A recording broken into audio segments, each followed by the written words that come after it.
As you prepare your questions for Dr. Zakir and line up at the 3 mics we have provided for you in the ground, one on my left in the front for the gents, one in the rear on my left for the gents, and one in the ladies section in the rear on my right for the ladies. May I mention a short message of Dr. Zakir on occasion of this conference in context of Peace TV. He tells, "My dear brothers and sisters in Islam and humanity, Assalamu alaikum, may peace be on you. I welcome you to share in Peace TV's global mission and vision of creating a better awareness and understanding of Islam as a just, righteous and peaceful way of life for the entire humanity. Share in removing misconceptions, false fear and hate of Islam and Muslims globally. This also is the focus of this conference." Now, as Peace TV is telecast to over 150 countries worldwide, it beckons your taqwa, spirit and support to make it a household TV channel across the globe, in all continents where it is being broadcast presently, except for South America. Not only in the Muslim homes, but also in millions of non-Muslim homes seeking reliable Islamic knowledge and wisdom, which many a time is not available in the mainstream media. Now we start the question and answer session. To generate more value from the time available for our question and answer session, the following rules need to be observed by the questioners. Your questions must be on the topic, is the Quran God's word? Your question should be brief and to the point. You may ask only one question at a time. For your second question, you need to queue again at the back of the queue where you're standing. Questions on the mic will be given first preference, and if time permits, questions on slips would be given second preference. Non-Muslims, brothers and sisters, will be given first preference to put forward their questions to Dr. Zakir. This would be tackled and handled by our volunteers at the question mics. Then only would our Muslim brothers and sisters be given preference for asking questions to Dr. Zakir. Questions would be allowed only from the mics. These questions would be allowed in a clockwise rotation. First for the ladies, the second for the gents, third for the gents, again for the ladies, gents, and then for the gents. If you have your questions, kindly put it forward now to Dr. Zakir. Remember 3 points on the topic, brief and only one at a time. We'll allow the first question for the ladies, the second here, the third at the rear. Yes, sister. Okay, I have one question. In the Surah Al-Imran, verse 50, it says to follow the teachings of Jesus. Why doesn't anyone do this? Can you mention your name, sister, please? Chastity?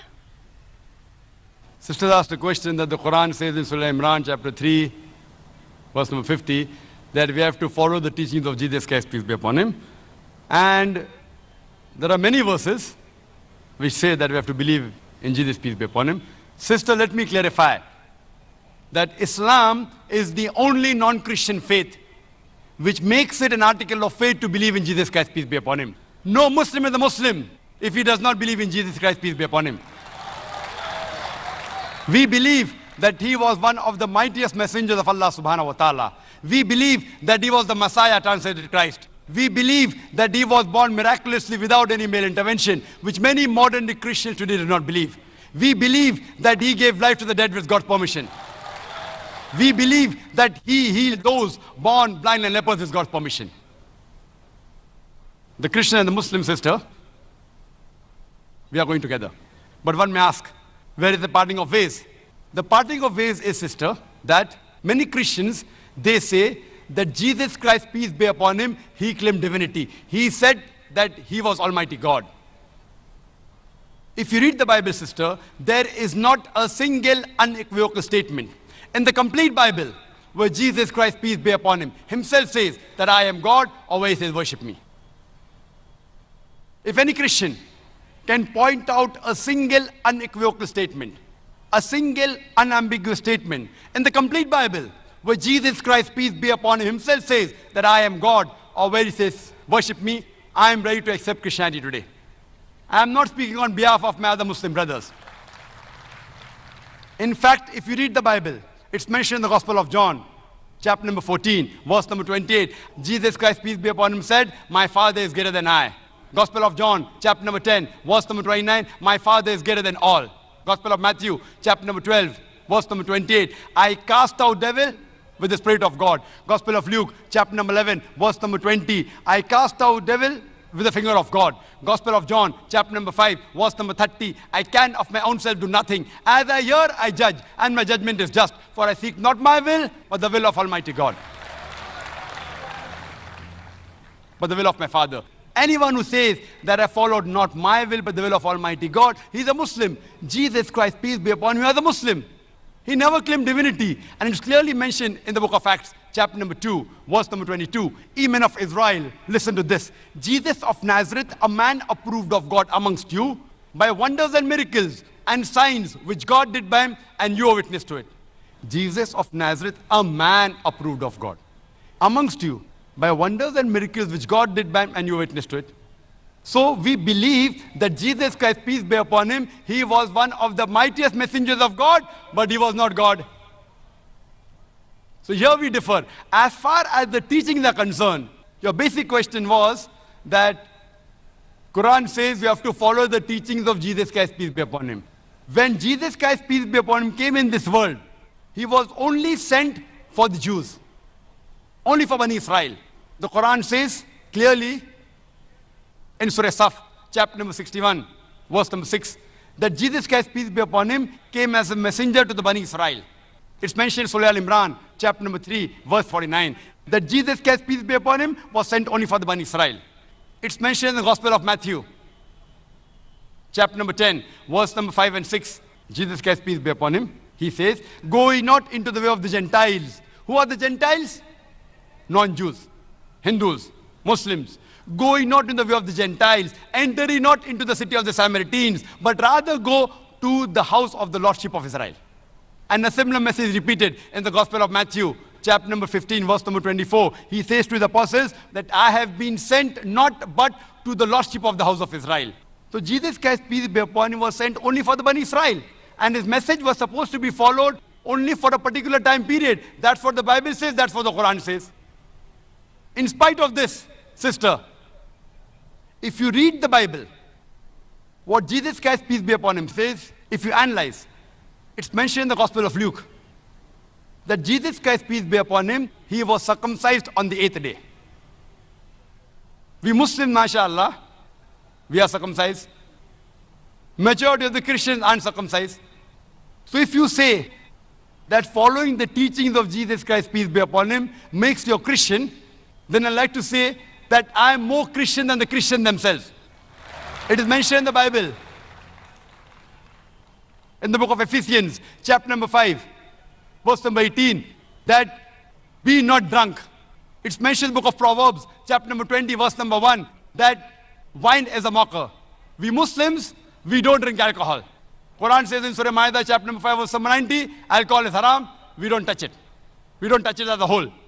The Muslims are the biggest community of teetotalers. So according to the Bible, you should not have alcohol. It's mentioned in the Bible that you should not have pork in several places.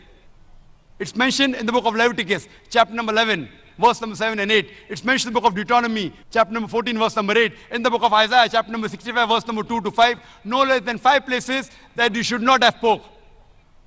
We Muslims, we don't have pork. But majority of the Christians, they have pork. So if Christian means a person who follows the teachings of Jesus Christ, peace be upon him, we Muslims are more Christian than the Christians themselves. I can go on and on. When Jesus Christ, peace be upon him, was asked that which is the first of the commandments, he mentioned in the Gospel of Mark, chapter number 12, verse number 29. He said, Shama Israelo Adnai Haino Adnai Khad. It's a Hebrew quotation which means, Hear, O Israel, the Lord, our God, is one Lord. We Muslims, mashallah, we believe in none but one God. Majority of the Christians, they believe in Trinity. Father, Son, and Holy Ghost. So if you say Christian, means a person who follows the teachings of Jesus Christ, peace be upon him, we Muslims are more Christian than the Christians themselves. And you can refer to my video cassette, Similarities Between Islam and Christianity, which will give you more details, that we are following more of the Bibles, the teachings of Jesus Christ, peace be upon him, than the Christians themselves. Hope that answers the question, sister. May I request our questioners to kindly state their names and profession so that we get a clear context with what background they're asking their question, and Zakir can, inshallah, give you a more appropriate response. And we would request our volunteers to kindly see that very courteously the non-Muslim brothers and sisters are given the first preference. May I put this too also in context? The objective is, the brothers, this is an open question answer session, and you can feel free to ask any questions on the topic of the day, and you are totally free to criticize Islam, attack Islam. If Dr. Zakir is speaking anything which is wrong or not speaking appropriate to the context of peace or what the message of Islam states, and it is against the basic humanity, feel free to ask him. You are under a full protection, and we appreciate a person who would criticize us openly in a context like this than a person who would be against and feel bad in the heart and not come out in the open about what we feel. We want you to come out in the open, ask questions, criticize, attack Dr. Zakir. This is your opportunity. Please don't miss it. Now, this is your opportunity for the next 1 hour. Feel free to ask question. Yes, brother. Assalamu alaikum. My name is Ludovic Bonilla. I am French, non-Muslim, and I am traveling 8 months in India. I am 18 years old. I completed my 12 in June, and so inshallah, if you agree, I will meet you in private. But now I just would like to ask you about the Jews. Maybe if I am not wrong, you said that it is written in the Quran that Jews and pagans are the strong enemies of believers, Muslim believers, and I would like to know how this verse can favorize peace in humankind when we see the troubles between Palestine and Israel. How some Muslim and some Jews cannot misunderstand this verse, because maybe it can provoke some misinterpretation, or if it's literally that Jews and Muslims have to be enemies.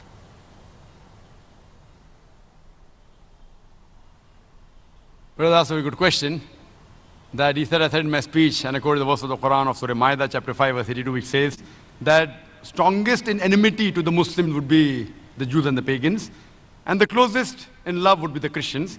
So if they wanted to create enmity when they say that the Jews and the Muslims should fight, the Quran doesn't say Jews and the Muslims should fight. The Quran says strongest in enmity to the Muslims, to the believers, will be Jews. It does not say that Muslims should fight with the Jews. It doesn't say that. But it says that the Jews, by nature as a whole, they'll be against Muslims. And I told in my lecture, there are many Jews who accepted Islam. There are many Jews who are good to Muslims. But as a whole, if you take Jews as a whole and the Christians as a whole, the Christians are closer than the Jews as a whole.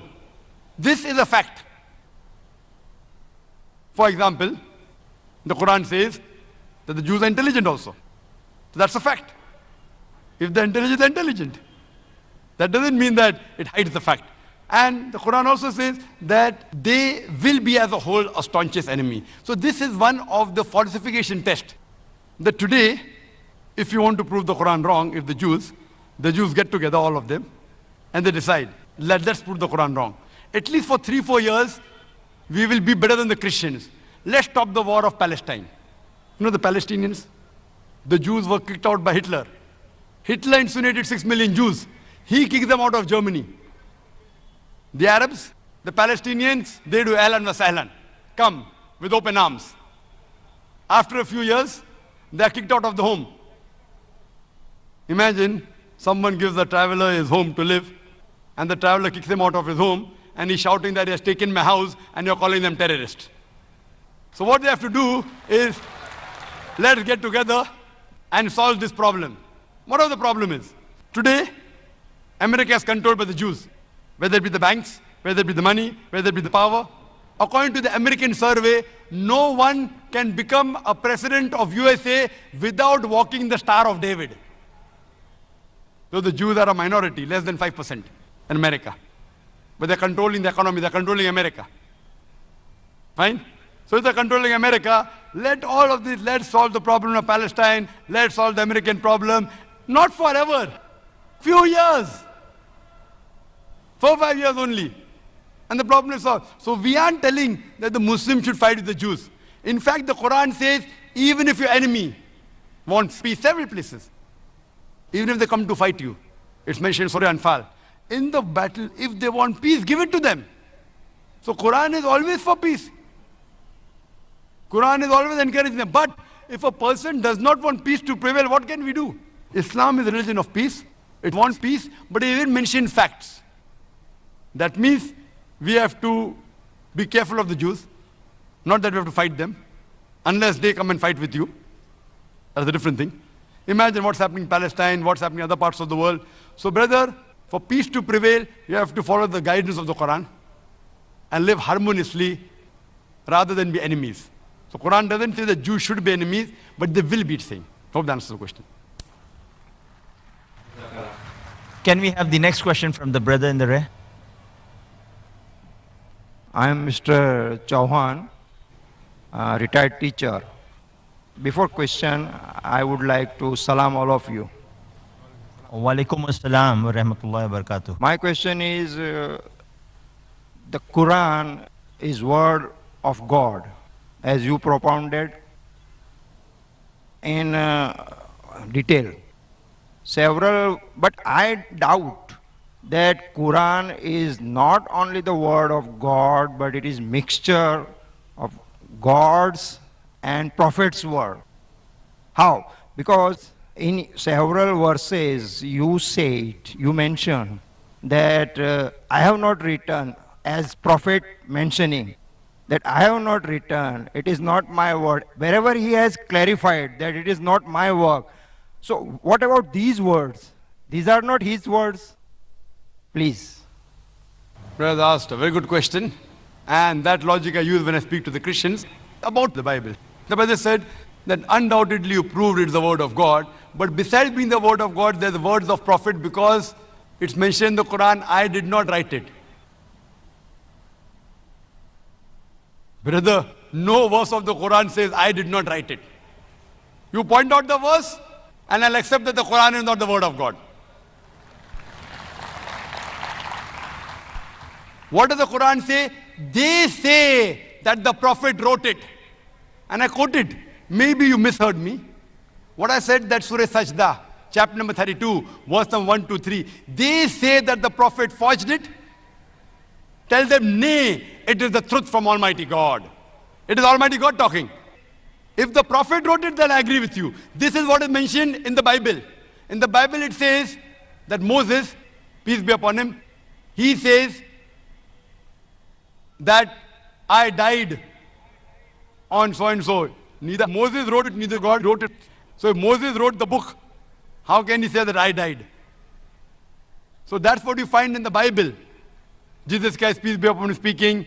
So what we say, as far as the Quran is concerned, never will you find any direct speech of the Prophet. If it is quoted by Almighty God, in inverted commas. Almighty God may say that the prophet replied, but never does the Quran say, I did not write it. In fact, the Quran says, it is from Almighty God. And I quoted several verses. If you want me to repeat, I can repeat again. Surah Anam, chapter number 6, verse number 19. Surah Anam, chapter number 6, verse number 93. Surah Yusuf, chapter number 12, verse number 1 and 2. In Surah Taha, chapter number 20, verse number 113. In Surah Sajda, chapter 32, verse number 1 to 3. In Surah Yasin, chapter number 38, verse number 1 to 3. In Surah Zumur, chapter number 39, verse number 1. In Surah Ghafir, chapter number 40, verse number 2. In Surah Jasha, chapter number 45, verse number 2. Several places the Quran says, this book is a revelation from Almighty God. Direct speech.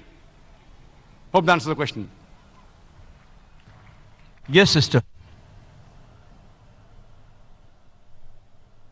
Hi, my name is Sarah. I'm an independent student. I graduated in America. I'm here studying independently. As you have stated, Jesus never does claim divinity in the Bible. In Revelation chapter 1, I can't read the whole chapter because it would take a very long time, but Jesus is speaking and he says, "Do not be afraid. I am the first and the last. I am the living one. I was dead, and behold, I am alive forever and ever. I hold the keys of death and Hades." He also says, "I am the Alpha and the Omega, who is and who was and who is to come, the Almighty." These are also names of God written in the Old and New Testament. And I don't see how that does not show that Jesus is not genetically the Son of God, but spiritually the Son of God. The sister asked her question. She quoted Revelation chapter number 1.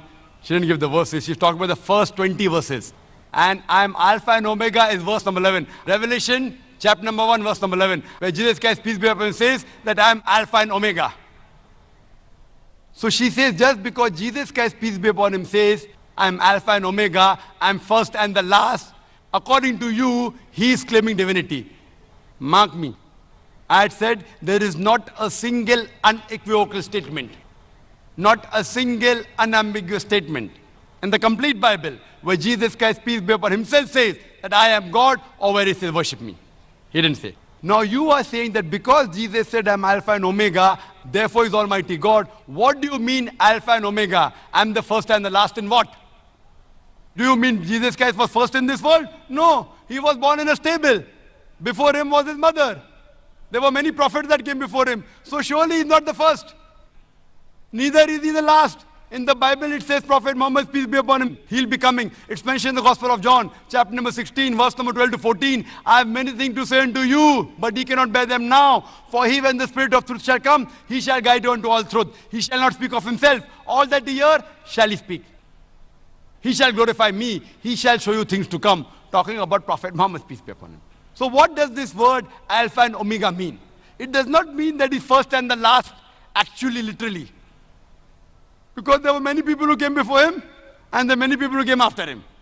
What does it mean? That in the law of God, whatever the messenger says, the law of God is first and last. At the time of Moses, Moses was Alpha and Omega as far as the law of God was concerned. Whatever he taught had to be followed. At the time of Jesus, Jesus Christ, peace be upon him, his teachings were Alpha and Omega. It had to be followed. At the time of Prophet Muhammad, peace be upon him, his teachings are Alpha and Omega. It is the first and the last. It does not mean that he claimed divinity. So therefore I said, any unambiguous statement, if you literally mean you are first and last, if you read the Bible disagrees. There were many people who came before Jesus Christ, peace be upon him. He was born in the womb of the mother. And various people came after him also. So surely, sister, therefore I said, unambiguous, unequivocal statement. Hope that answers the question. Yes, brother. My name is Aryaputra Kumar Narayan Singh Konte from Delhi. I speak continue English to English. I am very sorry.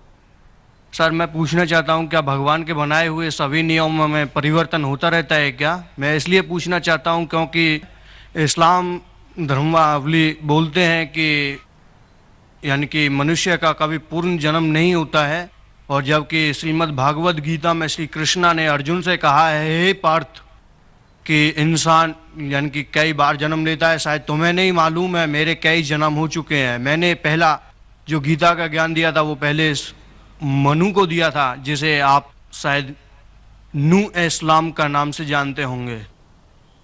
और दूसरी बार कहते हैं कि मैंने सूर्य देव को ये ज्ञान दिया था, उसके बाद मैं आपको दे रहा हूँ। तो सर आप क्या बता सकते हैं कि मनुष्य का पूर्ण जन्म होता है या नहीं होता है?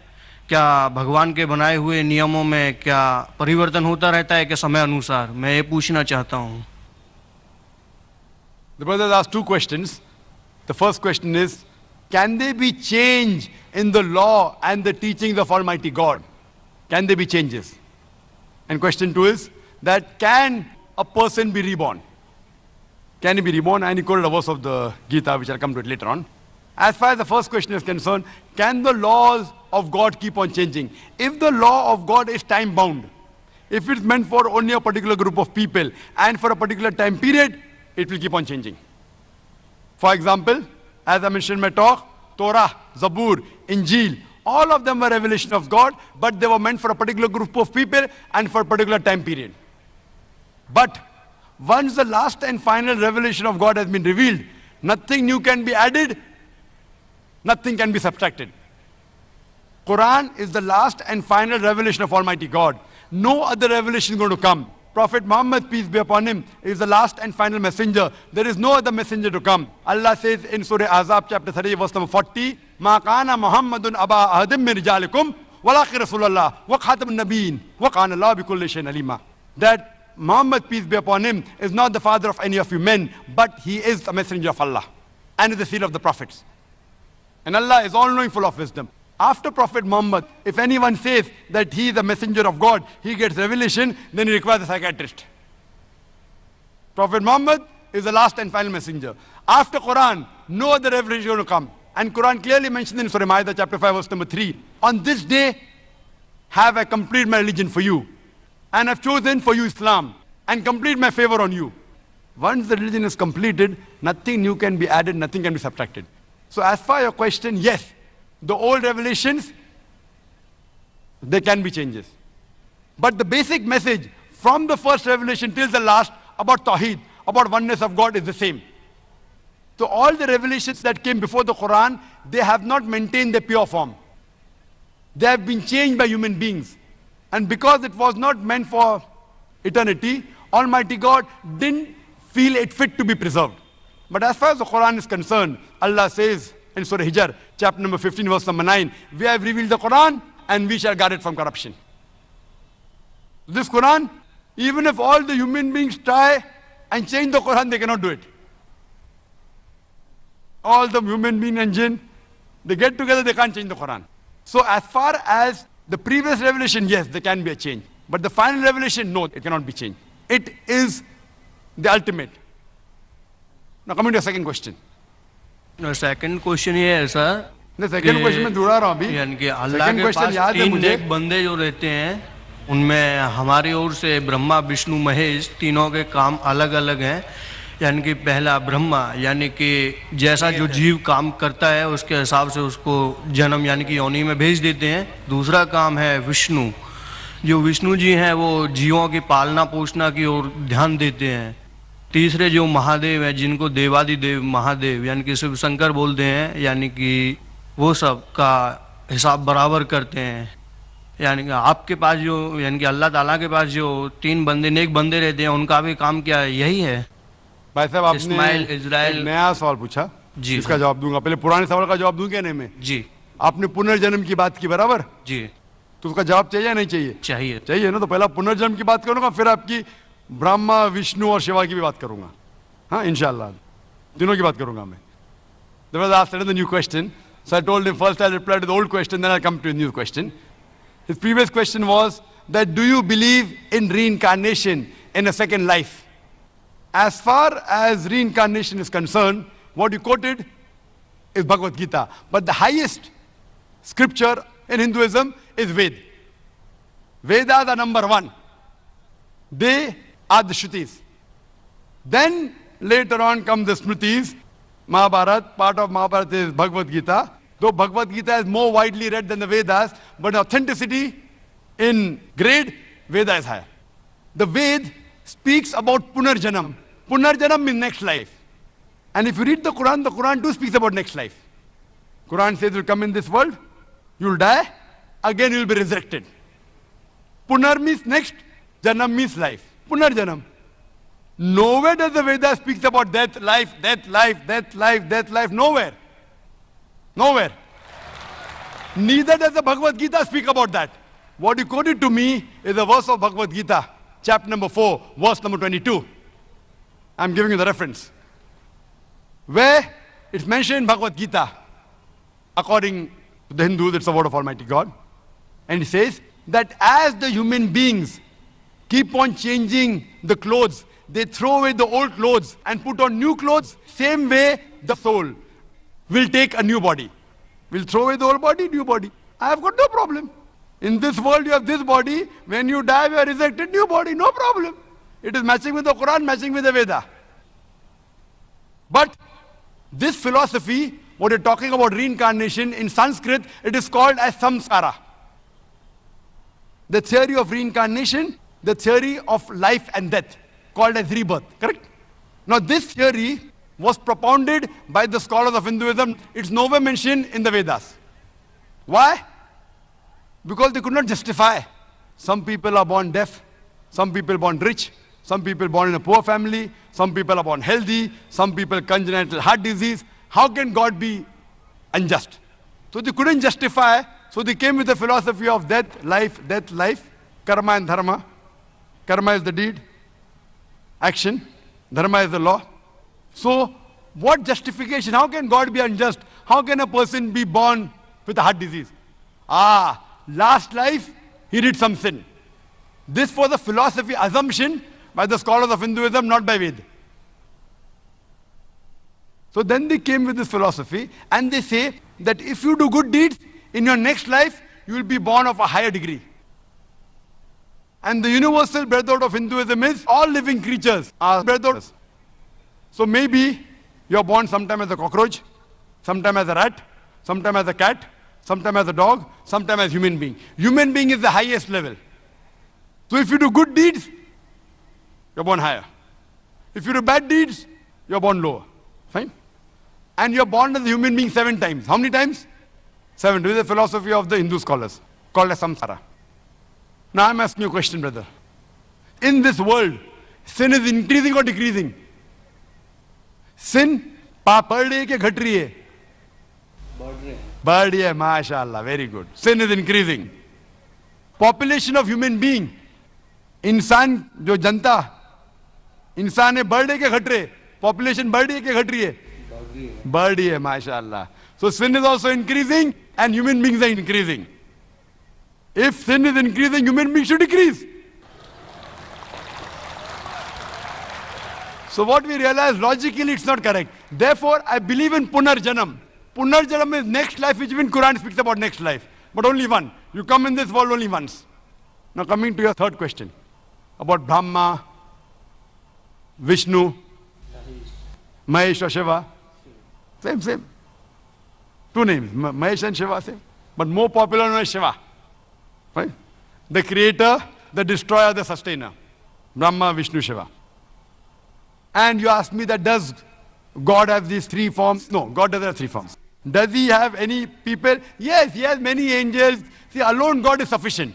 He does not require anyone's help. But if he wants, he can do it through an angel, if he wants. If he doesn't want, no problem. He just wills, and it is. Kun fayakun. Be, and it is. As far as the Hindus, what they believe in somewhat similar Trinity what the Christians believe, even the Hindus believe. That Almighty God, one God is God to create, Brahma. One God is God to destroy, Shiva. One God is God to sustain, Vishnu. So separate God for creation, separate God for sustaining, separate God for destroying. The Quran says in Surah Anbiya, chapter 21, verse number 22, if there were gods more than one God, surely they would have fought among themselves. And Quran says in Surah Mu'minun, chapter number 23, verse number 91, that if there were many gods, they would have piled upon one another. And that's what we find in Hindu mythology. One God fighting with the other God, one God defeating the other God, third God helping the second God. How can gods fight? So best is only one God. Superpower is only one. And that is what the Ved says. If you ask a common Hindu, how many gods does he believe in? Some will say 3, some will say 100, some will say 1,000, some will say 33 crores, 330 million. But if you ask a learned Hindu, that how many gods should a Hindu believe in, he will tell you Hindu should believe only in one God. But the common Hindu, he believes in a philosophy known as pantheism. What he says, that everything is God. The tree is God, the sun is God, the moon is God, the human being is God, and the snake is God. What we Muslims say, everything is God's. G-O-D with an apostrophe S. Everything belongs to God. The tree belongs to God, the sun belongs to God, the moon belongs to God, the human being belongs to God, as well as the snake belongs to God. So the major difference between the Hindus and the Muslims is the Hindus say everything is God, we Muslims say everything is God's. G-O-D with an apostrophe S. The major difference is apostrophe S. If we can solve this difference of apostrophe S, the Hindus and the Muslims will be united. How do we do it? Allah says in the Quran in Surah Al-Imran, chapter number 3, verse number 64, "Ta'alaw ila kalmatin sawa'in bainana bainakum." Come to common terms as between us and you. Which is the first term? Allah na'budu illallah. That we worship none but Allah. Wala nushrika bihi shay'an. That we associate no partners with Him. Wala yattakhiza ba'duna ba'dan arbaban min dunillah. That we erect not among ourselves lords and patrons other than Allah. Fa in tawallahu. If then they turn back. Faqul ishhadu bi anna muslimun. Say we bear witness that we are Muslims bowing our will to Allah subhanahu wa ta'ala. The best way to analyze any religion is not to try and understand what the followers are doing, but you have to analyze the scriptures. Now, if we analyze the Hindu scriptures, if we read the Upanishads, which Ved Upanishad the highest, it's mentioned in Chandogya Upanishad, chapter number 6, section number 2, verse number 1, Ikkam evidityam. God is only one without a second. It is a Sanskrit quotation. Ikkam evidityam. God is only one without a second. It's mentioned in Shvetasvatara Upanishad, chapter number 6, verse number 9. Nachaste kasij, janitana chadipa. Of him, there is no Lord. He has got no parents. Almighty God has got no superior. He has got no mother. He has got no father. It's mentioned in the Shvetasvatara Upanishad, chapter number 4, verse number 19. Na tasya pratima asti. Of that God, there is no pratima. Pratima means image. Pratima means photograph, idol, sculpture, painting. Almighty God has got no photograph, has got no sculpture, has got no statue, has got no painting. He has got no images. And amongst the Hindu scriptures, the most sacred are the Ved. It's mentioned in Yajurved, chapter number 32, verse number 3. Na tasya pratimasti. Of that Almighty God, there is no pratima, there is no images, there is no photograph, there is no sculpture, there is no statue. It's mentioned in Yajurved, chapter number 40, verse number 8. Almighty God is pure. It's mentioned in Yajurved, chapter number 40, verse number 9. Andhatma pavishanti ya asambuti mupaste. They are entering darkness, those who worship the asambhuti. Asambhuti are the natural things like fire, water, air, etc. And the verse continues, they are entering more in darkness, those who worship the sambhuti. Sambhuti are the created things like table, chair, idol, etc. Who says that? Yajurved, chapter number 40, verse number 9.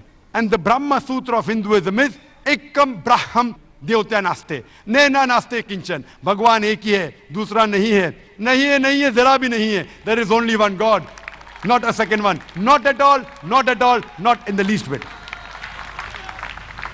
We'd like our audience to give this young boy a good hand, because I think when we are young, we are more innocent, we are more righteous, we are more truthful. He's an example of it, putting a very genuine question. He had a genuine question, he believed in a genuine approach. Alhamdulillah. May we have the next question from the brother in the back. Mr. Zakir, this is Aurora Vivek. Being a Hindu, over here, I'm not over here to put any controversy, but I have a question. Aham Brahma, Aham Vishnu, Aham Mahesh, that was called by someone of my very good friend.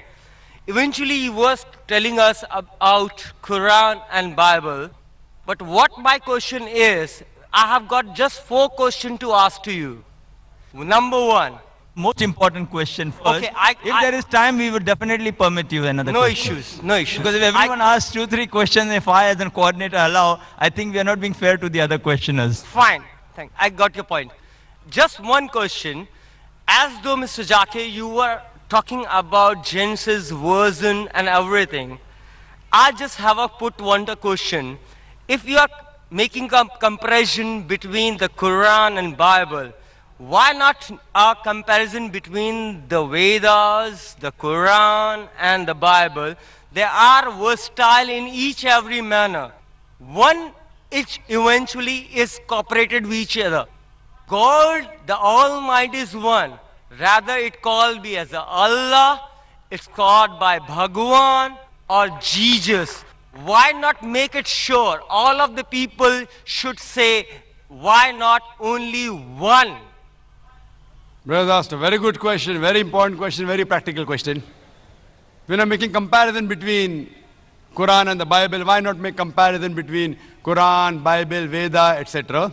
And he said that why don't you follow all? And that is what I tell the people, that's what the Quran says. Come to common terms as between us and you.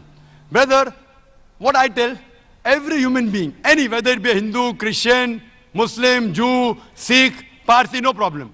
I tell them a simple thing which everyone will agree. At least agree that one scripture is the word of God. No one would mind doing that. The Hindu would say, okay, fine, Veda is the word of God. Christian will say, Bible is the word of God. Muslim will say, Quran is the word of God. The Sikh, he'll say, my Granth is the word of God. The Parsi, he will say that my Avesta is the word of God. No problem. Now, put all these scriptures together. What is common? Let us agree to follow that. What is not common? We can discuss that tomorrow. Right? I only ask them one thing. What is common in all these scriptures? Let us agree to follow. Because sorry to interrupt you, sir. Sorry to interrupt you. Brother, please let me complete the answer. And please. After I finish the answer, what you want you can say. Maybe what you want to ask, I will give in the answer. Correct? I go in stepwise. Right, sir. The mathematical, if you want to solve a problem, if I directly give you the answer, you won't understand. I have to go stepwise. 1, 2, 3, 4. Fine? Exactly. So my only request is, what is common in all the scriptures, let us follow. What is not common, we'll discuss later on. Fine? Now common in all the scripture is that God is one. So let us believe God is one. Ved says that God is one. Didn't I say that? Ekkam evidityam. God is only one without a second. Bible says that. Gospel of Mark, chapter number 12, verse number 29. Book of Deuteronomy, chapter number 6, verse number 4. Shema Israel, Adna Ilhadna Ichad. Hear, O Israel, the Lord, our God is one. The Jews say that, the Christians say that. Quran says, Kul Wallahu Ahad. Say there's God one and only. So where does this Trinity come in between? Where does this Brahma, Vishnu and Shiva come in between? Where? I didn't believe in that. Brother, let me complete. There is no Brahma mentioned in the Quran. There is no Shiva mentioned in the Quran. There is no Jesus mentioned in the Quran that he is God. It's mentioned in the Quran, he is a messenger of God. The Bible also doesn't say that Jesus is God. It is the false reading of the Christians. So how come you are saying that it doesn't matter whether Allah, Jesus? It matters. The Quran says,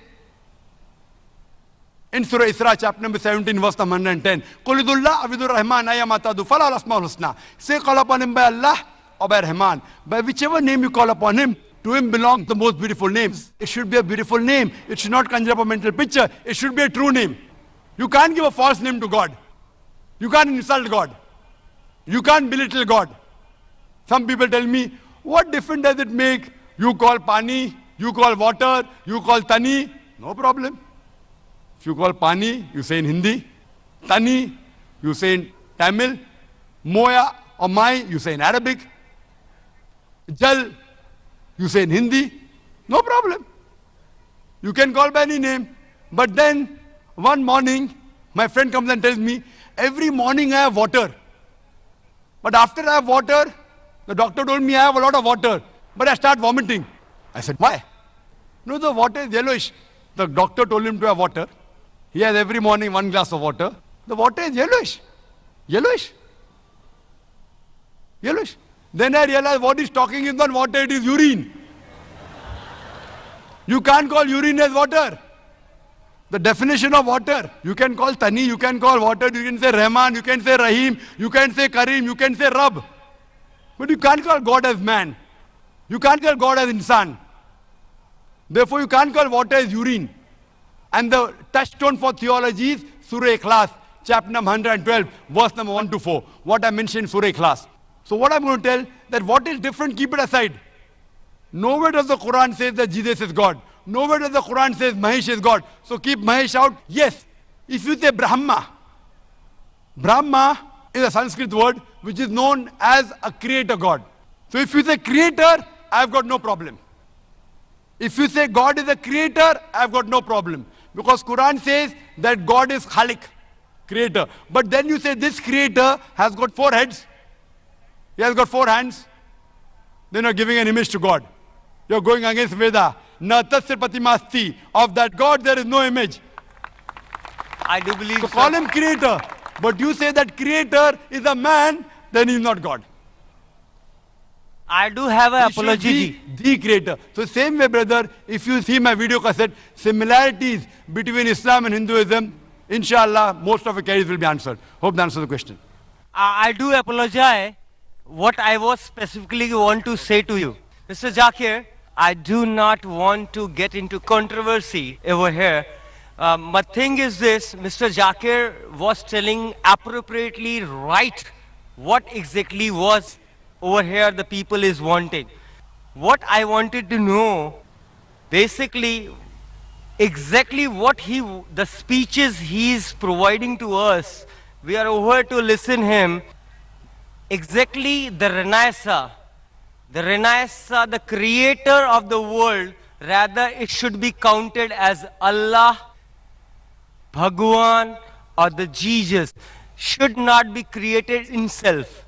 It has to be materialized with differentiations. Thank you. Brother, if you had heard my answer, you call him Allah, I've got no problem. You call him Bhagwan, as long as what is the meaning of Bhagwan. According to Rajneesh, Bhagwan means something else. I don't know whether you know. According to Rajneesh, what definition Rajneesh gave, then I cannot believe God is Bhagwan. So what we have to realize, we have to believe in the concept of the Almighty, the Creator, the Maker. If you know that concept, and the word should be chosen correct. It should not be a wrong word. And what word is common between the scriptures, we have got no objection. But Jesus, as you again mentioned, is not common in the Bible and the Quran. Quran says Jesus is the prophet of God, and even the Bible says the prophet of God, but the Christians, they misunderstand that Jesus claimed divinity. So if the Christians, they misunderstand the Bible, why should I agree with the misunderstanding? I have to clarify that. I have not come here to create a controversy. I have come here to come to common terms. Come to common terms as between us and you. Yes, can we have the next question from the sister? I'm Dr. Pooja Arora. I'm from Sion Hospital. I'm a physiotherapist. So I totally agree with you. Just a small question. When Muhammad Prophet attained his prophethood, and as you said, he was a common man before he attained prophethood. By that time, is it that Quran, which is the word of God, has enlightened only Muslims? Because God can't be partial. So what was the rest of the world doing when Muhammad Prophet was enlightening a small sect of people? And is it that such a long time is being taken for the rest of the sector of society to just get enlightened to this word of God? And how many years would the non-Muslims, like Hindus, would, I totally agree with you, it has to be a concept. Hindus are believing idols, pictures, or Ram, Bhagwan, whatever, but it is a concept and they have to be enlightened about it, that it is one. Hinduism also follows an almighty, which is a power, a divine power, but unfortunately it is being given in various forms. So this enlightenment, if Quran helps a Hindu to know this enlightenment, it is fabulous. Sister asked a very good question and a very important question. She said that if Quran is such a great book, if it's the word of Almighty God, then why, when it came to Prophet Muhammad, it was only meant for that small group, Arabs of that time, only Muslim. Why not for the full world? How long will it take? Sister, the Quran was never revealed only for the Muslims or for the Arabs. The Quran was revealed for the whole of humanity. It's mentioned In Surah Ibrahim, chapter number 14, verse number 1. In Surah Ibrahim, chapter number 14, verse number 52. In Surah Baqarah, chapter number 2, verse number 185. And Surah Zumur, chapter number 39, verse number 41. That the Quran was sent for the whole of humanity. Time is short, therefore I'm only giving references, not the quotations. So Quran was not sent only for the Muslims and the Arabs. The Quran was sent for the whole of humanity. And Prophet Muhammad, peace be upon him, he was not sent only for the Muslims or the Arabs. The Quran says in Surah Anbiya, chapter number 21, verse number 107. وَمَا أَرْسَلْنَاكَ إِلَّا رَحْمَةً لِلْعَالَمِينَ. That we have sent thee not but as a mercy to all the human beings, as a mercy to all the worlds, as a mercy to all the creatures. The message is repeated in Surah Sabah, chapter number 34, verse number 28, that Prophet Muhammad, peace be upon him, is sent as a universal messenger, giving glad tidings and warning them against sins. But most of the human beings yet do not know. Now this verse of the Quran says, most of the human beings yet do not know. That's the reason, sister, we are having such conferences. It's the duty of every Muslim that should convey the word of Almighty God to all the human beings. So, one more thing, sir. Can I It ask? may take time, but better late than never, sister. Better late than never. And everyone who claims to be a Muslim may not be a practicing Muslim. He may have a name, Abdullah, Zakir, Muhammad, Sultan, but he may not be a practicing Muslim. Similarly, as you rightly said, in Hinduism, you don't follow your scriptures. But yet, the religion which is the maximum followed, not only by lip service, but in practice today, it is Islam, number one. In numbers, Christianity, it is close to 2 billion. Muslims claiming is 1.3 billion. But the people practicing the religion, number one is Islam. Percentage-wise, it is the largest. So these lectures are mainly those small percentage of Muslims who are not following Islam correctly, to get them closer to Islam. And to those non-Muslims, we want to give the message of peace, the message of love, and prove to the world that there is only one God. The ultimate peace can only come if you submit a will to Almighty God. That's the only way to get ultimate peace in this world and the hereafter. So that's the reason, sister, we are having such conferences. We have a satellite channel, Peace TV, where every day more than 60 million people, they are watching it. So at least on the day of judgment, we can give shahada to Allah subhanahu wa ta'ala. Ya Rab, we did our best, whatever we could. We at least gave the message every day at least to 60 million people. And today, the message has even reached you, sister. So tomorrow, on the day of judgment, I can tell to Almighty God, I gave the message to the sister. Whether you accept or not is in your hand, sister. I just want to add. Can I? Thank you very much, sir. Just one more thing. Because God is impartial, so on the day of judgment, as you did a partiality that non-Muslims should be given first priority to ask their questions, God is impartial. So if Hindus stop believing in idols and pictures and they start believing in the Almighty, which has got no form, no shape, and on the day of judgment, is it that they will be not behaved as Muslims by God? No, it is not like that. It is the concept which is there in Hinduism, the misbelief that is followed in forms. But if following Hindu religion is not wrong, but following, because your aim is God, He is the supreme, He should not have form. But if this message is reached to Hinduism, you have won it. Very good, sister. Very good question. Thank you, sir. Regarding we being partial or impartial, there can be two different views from your side. Because we're partial, at least you could ask a question. If I wasn't partial, I couldn't tell to Allah subhanahu wa ta'ala, I gave you the message directly, one-to-one. You know, so He doesn't believe. So what we have to realize, sister, but why we are partial? We are partial to be impartial. Because the others have got the message. If not 100%, 90%. You all have got less. So we are partial to be impartial. Right, sir. So what we need now coming back to your question, sister. Yes, it's sir. a very good question. That if the Hindus believe in one God, do not believe in idols, do not believe in images, do not believe in statues, on the day of judgment, won't we be Muslims? Correct. You are following part of Islam. Correct.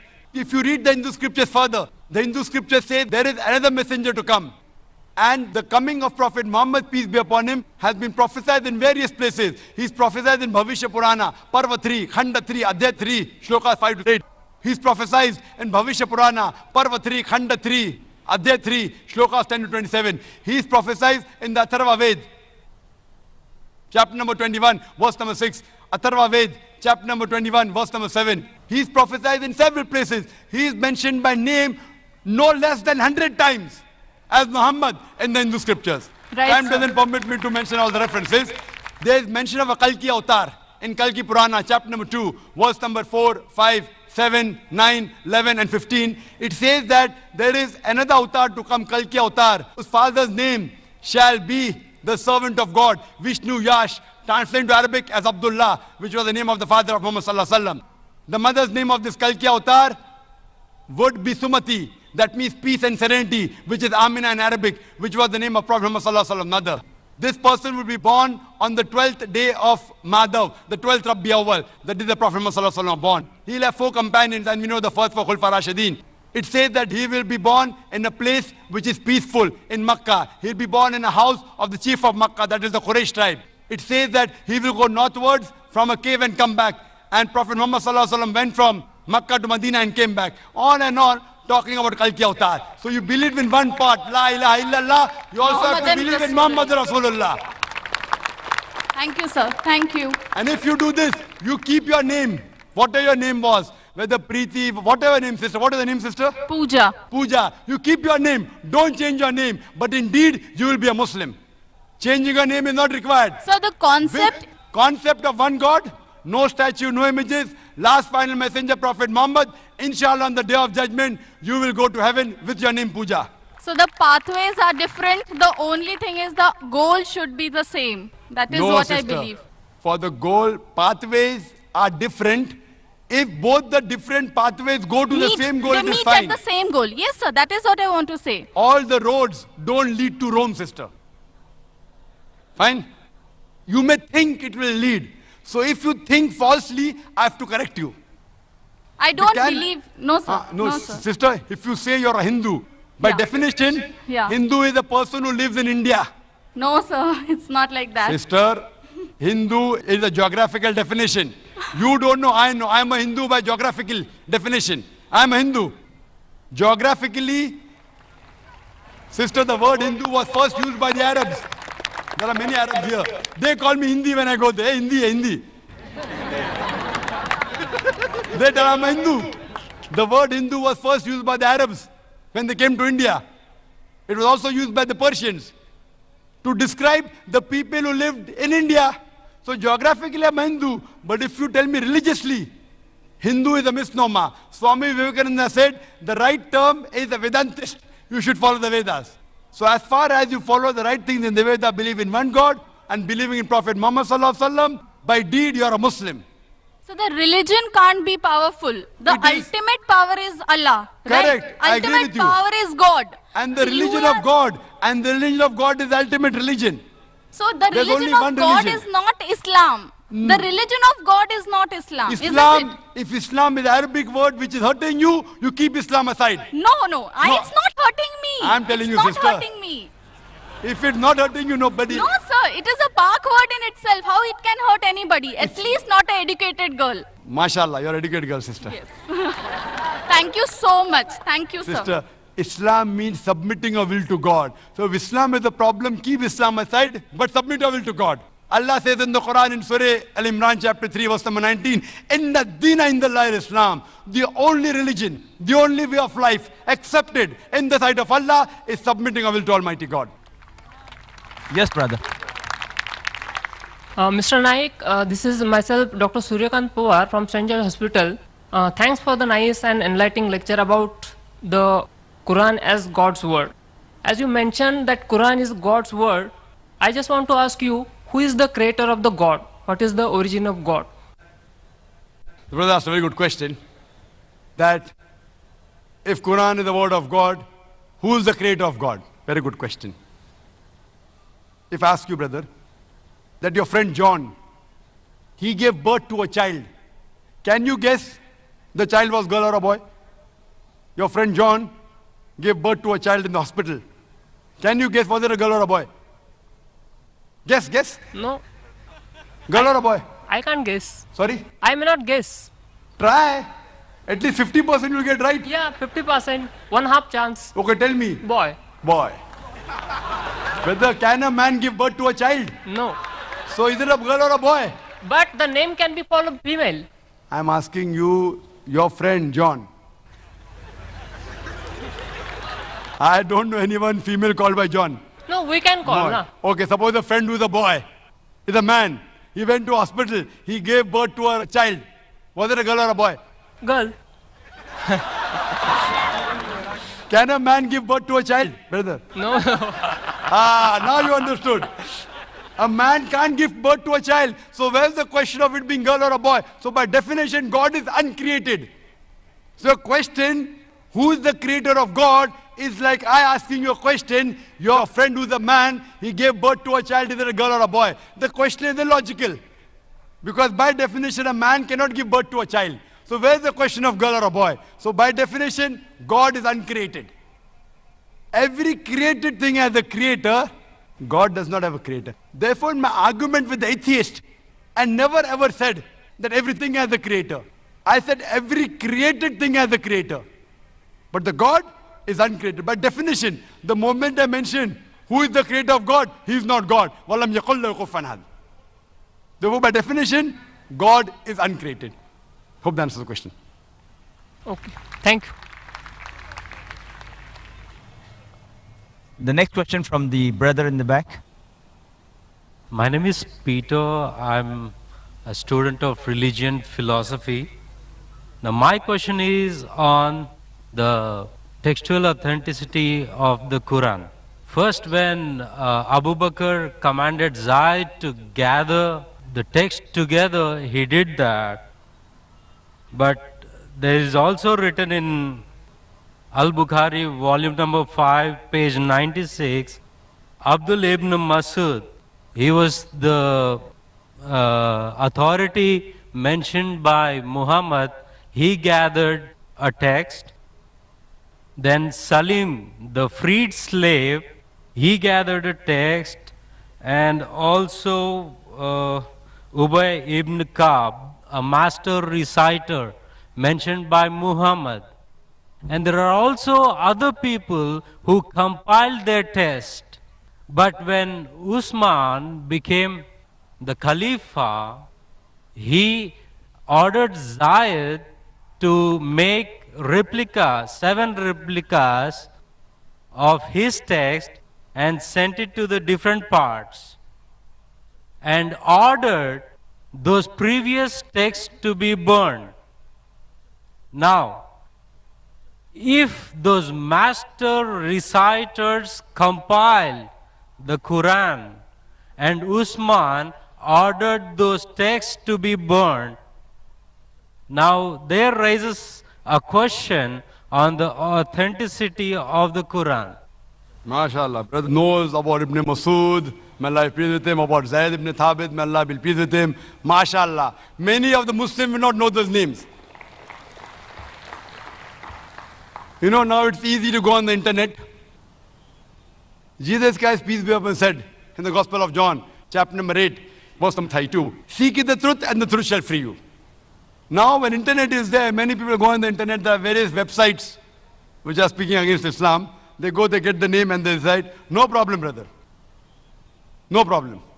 Brother, as far as the question is concerned, the people who compiled the Quran, there was a group of Sahaba, the companion of the Prophet. Whenever Prophet got a revelation, he repeated it to these scribes. And suppose, Iqra bismi rabbika allazi khalaq, khalaqal insana min alaq. He got the revelation, and Prophet, mashallah, very good memory, Allah saw to it that he retained the memory. He repeated it. When he repeated it, these scribes wrote down. The Prophet personally verified. He was an ummi. How did he verify? Okay, read it now. Iqra bismi rabbika allazi khalaq. Correct. So Prophet personally verified when he was alive, whatever was written down of the Quran, whether it was perfect or not. Under his personal supervision. And these scribes, they were selected by the Prophet, and that's how when the revelation came in 22.5 years, all was written down and later compiled in one book. All supervised by Prophet Muhammad, even the order. Now, later on, there were many other people, whenever the Prophet said a verse was revealed, they used to write in his own notes. Many Sahabas. But this private notes of the other people weren't checked by the Prophet. Suppose the teacher gives the notes, 100 students are copying. How do I know whether it's right or wrong? If I'm giving a lecture, if some people note down, chapter number, verse number, chapter number, verse number, how fast can they note down? And if I don't verify, they say, oh, Dr. Naik, you said this reference. Where did I say it? Have I checked it? So what happened later on, there were many variants version of the Quran. Version means people thought their own notes to be the real Quran. And when Islam spread, people did not know which was the real Quran. So at that time, whatever the compiled copy was there, when Hazrat Abu Bakr, may Allah be pleased with him, during these scribes, it was then in the hand of the wife of Prophet, Hazrat Hafsa, may Allah be pleased with her. And then Usman ordered that copy, may Allah be pleased with him, and had a replication so that it could be sent to different parts of the world. And then he said, whatever copy you have, whether right or wrong, you burn it. Because that hasn't been verified. So people had their own notes. Suppose someone makes notes of my lecture, there are people making here notes. Maybe 80% is right, 90%, 100% is very difficult. Correct? 100% is very difficult. So 80%, even if it's 100% correct, if I give you now, this is the book of my lecture, you'll be getting a book now. Quran and Modern Science. Authenticated by me. Your notes, you throw it away. Why does he require the notes? I have given you a book. Anyway, you aren't getting the full lecture. You are getting part of the lecture, Quran, Modern Science. Now that part I'll tell you, brother, throw that notes away. This is correct. Authenticated by me, Dr. Zakir Naik. My book. The same way, whatever was authenticated by the Prophet, the revelation of Allah subhanahu wa ta'ala, Hazrat Usman, may Allah be pleased with him, he said, all the other copies should be burned. That does not mean there was variant Quran. There was one Quran that was revealed. But people, when they wrote with their own notes, there were differences. So that's the reason now one of those copies is even today present in Koptaki Museum in Istanbul. So this, and if you check it with today's Musaf, it is exactly the same. Word to word, letter to letter. That's the way. Even if you try to change it, you cannot, because today there are millions of people who know the Quran by heart. And here in our audience, mashallah, we have many huffaz, mashallah, who know the Quran by heart. Even if you burn the copy, you get all the huffaz together, you get together, again the original Quran, word to word, letter to letter can be reproduced. Hope that answers the question. But isn't it the same with the master reciters at the time of Muhammad, and the Zaid's text was compiled only after the death of Muhammad? That's totally wrong to say that. What we have to realize that Zaid ibn Thabit, he was appointed as the chief of the scribes. There were many Sahabas together, he was appointed as the chief. And this was personally verified by Prophet Muhammad sallallahu alaihi wasallam. And later on, at the time of Hazrat Abu Bakr, may Allah be pleased with him, it was made into a book form. Because at that time there was not paper, there was no pen, it was written on parchment, on bones, on blades, on different material. Then it was later transferred to one uniform material and made into a book form. Nowhere does it say that there were different versions. So all these scribes, even when it was written down again, when Hazrat Usman, when he ordered, may Allah be pleased with him, those people who were alive in the group of the scribes, he called them. And among them again, Zayd ibn Thabit, he was appointed as the leader. Hope that answers the question. Yes, sister. Can we have the next question? Brother Zakir Naik, Assalamu alaikum. I'm Namita, a kindergarten teacher by profession. First of all, let me congratulate you for all your commendable work in spreading the message of peace, love, and brotherhood. I want to ask you, Brother Naik, if Quran is the God's word, if Islam is truly the way of life, then why are people taking so long in realizing and accepting it? Sister, that's a very good question. Quran is the word of God, Islam is the true religion. Why are people taking so long and accepting it? Sister, the straight path is not always easy to follow. Your perception differs. The perception of each individual differs. For example, a person who may not be following Islam, oh, if I accept Islam, he may be an alcoholic. I'll have to stop having alcohol. I may have to stop going out with girls and dating. So then that will prevent him. So what he thinks, okay, fine, Islam may be good, but I don't want to stop my alcohol. I don't want to stop going out flirting with girls. I don't want to stop having pork. So when you learn, there may be certain hitches that may come. Maybe a person may not be alcoholic. Maybe he may not be having pork, but he may think, okay, now I accept Islam. That means for 40 years I was a fool. Oh, I better not accept Islam. Some may think, if I accept, what will my friends say? What will my mother say? What will my father say? So all these obstacles, sister. Only if you can overcome these obstacles, can you accept the truth. So therefore, what you have to realize, that the message is clear. The message is logical. It's absolutely clear. But there are other things which are there in the baggage. A person has to be so strong that, fine, if this is the truth, I'm ready to accept the truth, even if I have to leave my other non-Muslim friends. And believe me, sister, this is only a perception. I know many non-Muslims who have accepted Islam, and yet they have got their old friends. And people tell me, oh, Zakir, don't speak to non-Muslim, you lose the friendship. I've got very good non-Muslim friends also. MashaAllah, they respect me. You have appreciated me. MashaAllah, you're a non-Muslim. So my job is to present the truth. And one more thing, Quran clearly mentioned in Surah Baqarah, chapter number 2, verse number 256, La ikrah fid deen. There is no compulsion in religion. Truth stands out clear from error. Our job, sister, is to present the truth. Whether a person accepts it or not, it depends upon him. If Almighty God wanted everyone to accept, it's very easy. It's mentioned in the Quran in Surah Yunus, chapter number 10, verse number 99. If he wanted, he could have made all the human beings believers. Very easy. Kun fayakun, very easy. But where is the test? Allah says in the Quran, in Surah Mulk, chapter number 67, verse number 2, Allazi khalaqal mawta wal hayata. It's Allah who has created death and life to test which of you is good in deeds. So this life, sister, is a test for the hereafter. Now when a person realizes the truth, everything you realize the truth, you don't follow. You may follow 80%, you may follow 50%. There are very few people who follow 100%. Even all the Muslims don't follow 100%. Some Muslims may have bad habit, yet they are Muslim. So what we've realized, sister, the major points of oneness of God and believing in the last and final messenger and believing in the hereafter, these 2-3 points are the most important, sister. And that's the same thing I'll tell you, sister. You ask me the question, I'll ask you the same question. Then what is taking you so much time to accept the truth, sister? Dr. Zakir Naik, I would just like to tell you something, that here, with your blessings, I accept Islam and repeat the kalma, La ilaha illallah, Muhammadur Rasulallah. MashaAllah, sister, may Allah bless you. And may Allah come to Jannah, inshallah. Sister.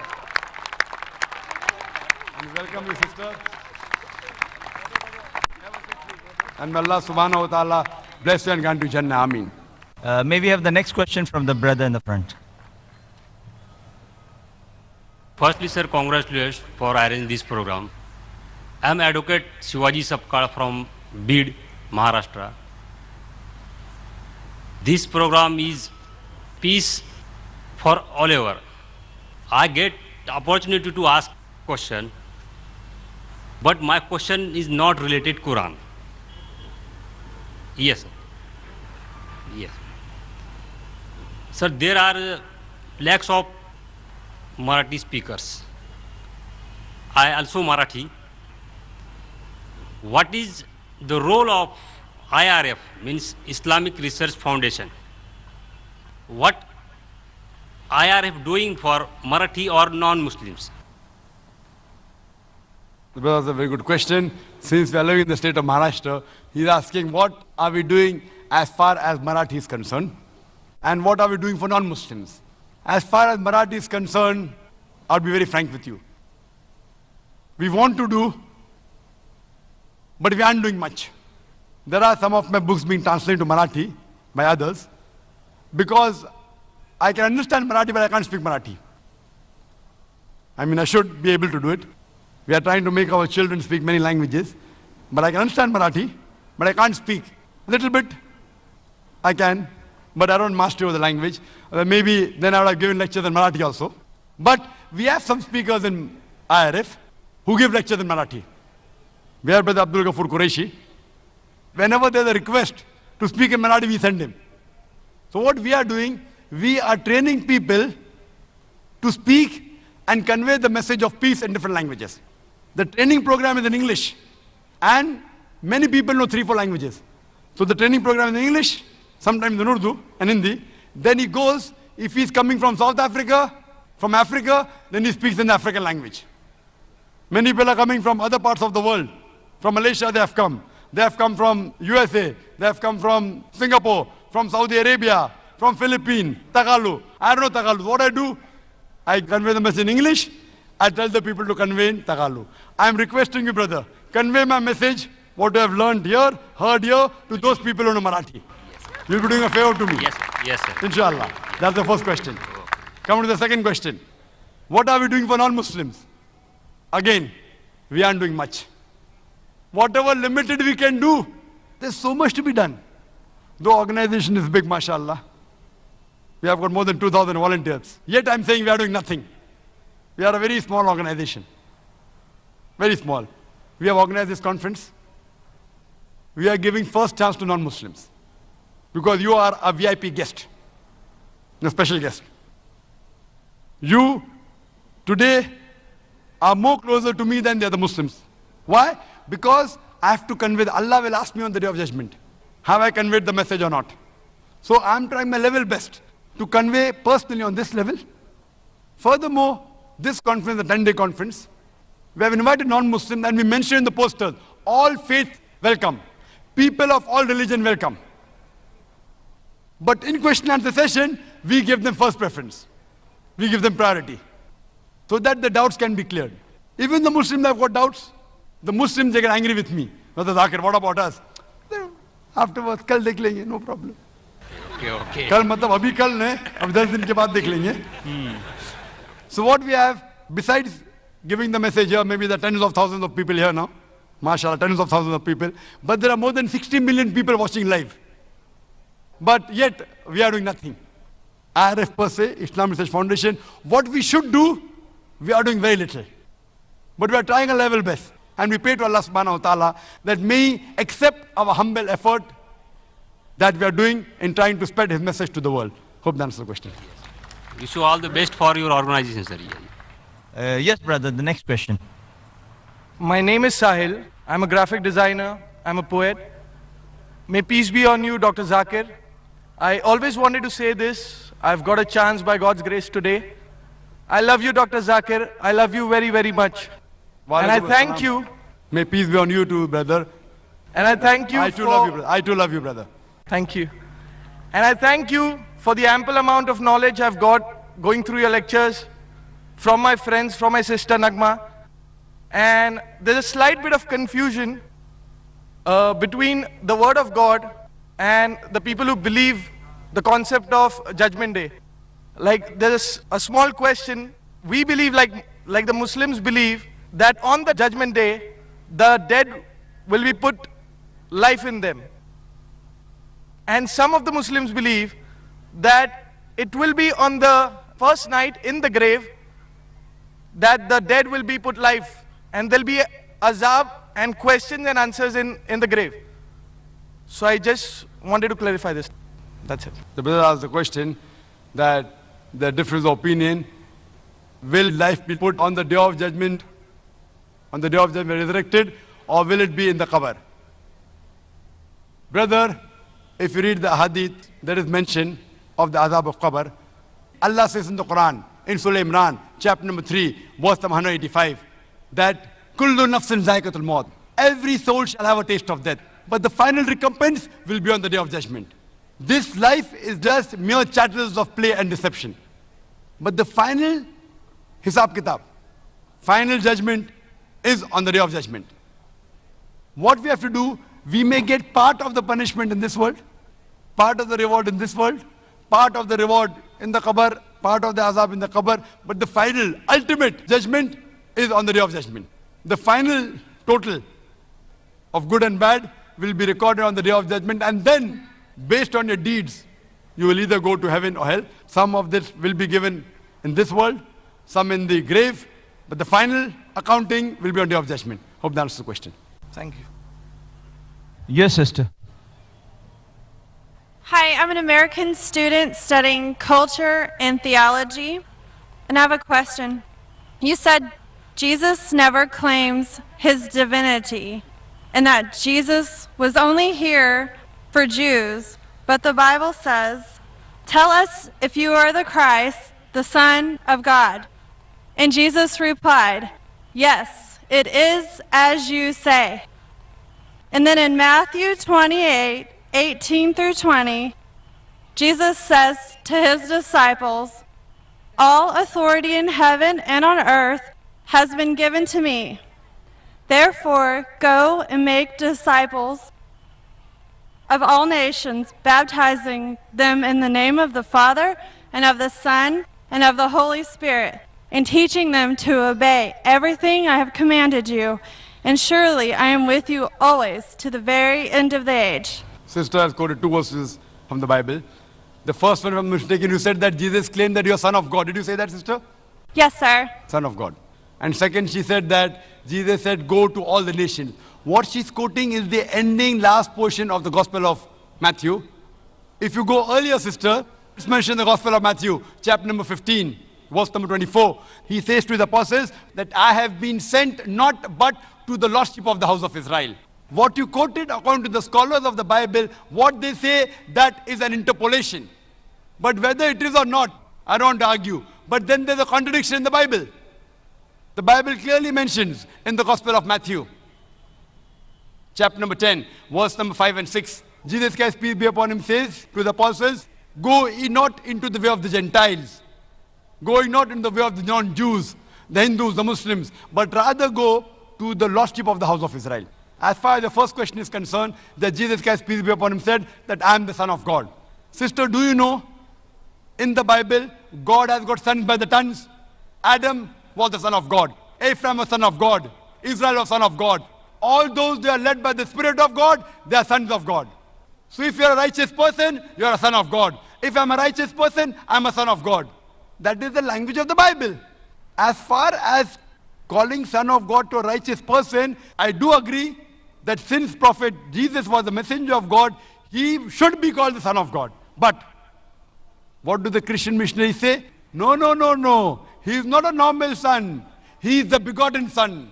And they quote the Bible, Gospel of John, chapter number 3, verse number 16. For God so loved the world that he gave his only begotten Son. Whosoever believes in him shall not perish but have everlasting life. So what we have to realize, that this verse of the Bible, begotten Son, according to the 32 scholars of the highest eminence of 50 corporate denominations, if you read the RSV, Revised Standard Version, they say this word begotten is an interpolation, is a concoction, is a fabrication, and they're thrown out of the Bible. So Jesus is not the begotten Son, because begotten means it belongs to an action of animals of lower level. So he is verily the Son of God. Son meaning a righteous person, we have no objection, but he is not the begotten Son. Lam yalid wa lam yulad. He begets not, nor is begotten. I hope that answers the question. Wa akhiru da'wana alhamdulillahi rabbil alameen. Jazakallah khair. We thank Allah subhanahu wa ta'ala for making this program possible. We know you have many questions, but there are time limitations to the program. We thank Allah subhanahu wa ta'ala not only for making this program possible, but for creating this opportunity for a better understanding on the topic for the millions of people too, other than those present here watching us on television, who may inshallah share some of the learnings from this talk and question and answer sessions to others less aware, for them to gain better understanding and hidayah too. We thank all who have contributed and made this program practically possible for all present here today and for its telecast, and those who have come to attend this program. Jazakallah khair. اقرأ أخيا ورتل القرآن اصدح بصوتك اسمع الأكوان اقرأ كلام الله داوي نفوسنا لنحس في أعماقنا الإيمان كم من فؤاد كالحجارة قسوة فإذا وعى